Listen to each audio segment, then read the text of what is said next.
अरे छोटे मच्छर, क्या कर रहा है मेरी बस के सामने? चल भाग यहाँ से। तेरा तो गेम बजाना पड़ेगा। हाँ चल निकल निकल। अभी मजा आएगा ना भिड़ो। अरे यार इस बस में क्या हो गया? ये स्टार्ट क्यों नहीं हो रही है? अरे क्या हुआ भैया, बस स्टार्ट नहीं हो रही क्या? हाँ यार भैया पता नहीं क्या हो गया, बस में बस स्टार्ट ही नहीं हो रही। एक काम करो अंकल, मैं पीछे से धक्का लगाता हूँ, आप बस को स्टार्ट करके देखो।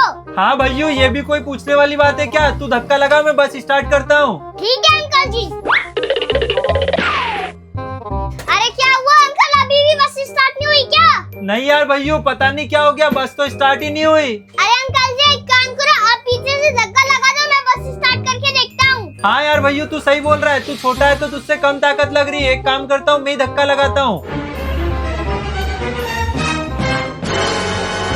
हाँ भैया घुमा ले घुमा ले। हाँ हाँ घुमा ले घुमा ले। अबे साले छोटे मच्छर मेरे को चूड़ा लगा के भागता है।